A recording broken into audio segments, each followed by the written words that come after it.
सिंधिया ने कहा, कांग्रेस के लिए काला कौवा हूं। छोटे व बड़े भाई चुनाव के समय साथ नहीं रहते, सरकार बनाने के बाद पीछे से आ जाते हैं। वल्लभ भवन बना ट्रांसफर उद्योग। पौरी विधानसभा के बैराड़ में आयोजित भाजपा कार्यकर्ता सम्मेलन में आयोजित कार्यक्रम में सांसद ज्योतिरादित्य सिंधिया ने जमकर कांग्रेस पर हमला बोला।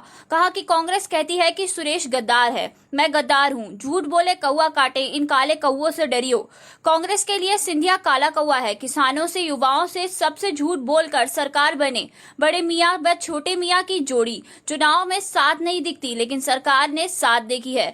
ऐसी सरकार को सिंधिया परिवार ने उखाड़ फेंका है। वल्लभ भवन में दलाली का अड्डा बन गया था। कमलनाथ एक उद्योगपति थे तो सोचा कि उद्योग स्थापित करेंगे, लेकिन उद्योग तो नहीं खुला। वल्लभ भवन में नए उद्योग, ट्रांसफर उद्योग चालू हो गया। बोली लगने लगी। इसलिए इस बार अपने आने वाली 3 तारीख को अपने बूथ को मजबूत बनाना है। कमल के फूल पर बटन दबाकर सुरेश राठखेड़ा को विजयी बनाना है।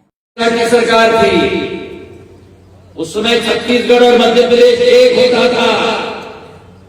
जब बीपी मिश्रा की सरकार ने जनता के विरुद्ध निर्णय लिया, राजमाता साहब को कहा था सड़क पे आ जाओ, और बड़ी राजमाता साहब ने बीपी मिश्रा की सरकार को गिरकर सड़क पे लाया।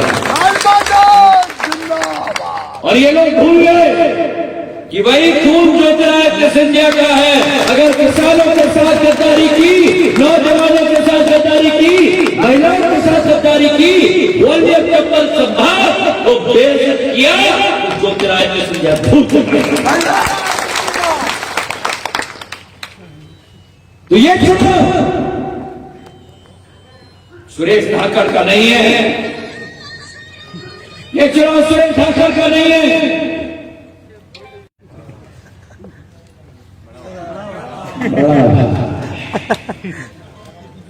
बड़े भाई कभी दिखते हैं, कभी कभी गायब हो जाते हैं।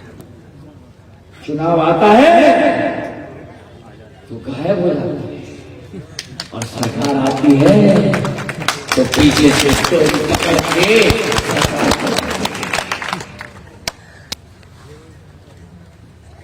एक तरफ वो जोड़ी है भ्रष्टाचारियों की, व्यापारियों की, जिन्होंने वल्लभ भवन को भ्रष्टाचार का केंद्र बनाया है, और एक तरफ शिवराज सिंह चौहान और ज्योतिरादित्य सिंधिया की जोड़ी। सारे मतदाताओं को मेरे तरफ से निवेदन कर देना कि 3 तारीख की सुरेश धाकड़ गद्दार है।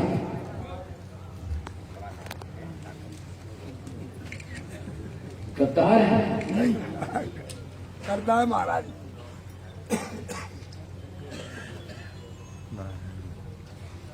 हम लोग जब बच्चे होते थे तो हमारे काका काकी, मौसा मौसी सिखाते थे 2 चीजें। पहली चीज,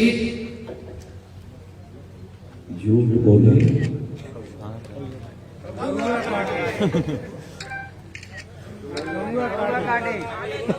आगे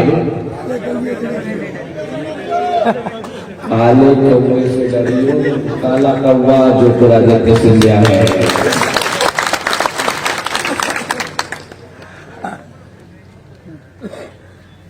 और दूसरी बात की जाती है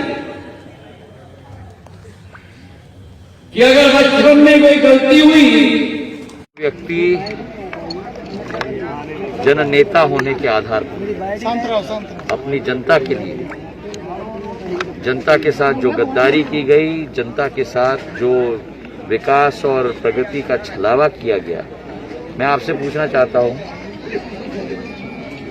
कोई विधायक की बात छोड़ दो, कोई पंच या सरपंच भी क्या 12 महीने के अंदर अपनी सरपंची को कुर्बानी देता है? ये इतिहास है पूरे देश में, जहां 22 विधायकों ने, जिसमें से 6 कैबिनेट मंत्री 15 महीनों के अंदर जो शोषण की सरकार, भ्रष्टाचार की सरकार, व्यापारी की सरकार, और आप सब लोगों को कहानियां मालूम है, मुझे दोहराने की जरूरत नहीं है। इस सरकार के स्वयं एक मंत्री ने ग्वालियर चंबल डिवीजन में कहा था कि मैं जनता से माफी मांगता हूं कि हम लोग अवैध उत्खनन रोक नहीं पाए, और कौन वो मंत्री था और किस गुट का था वो भी आपको मालूम है।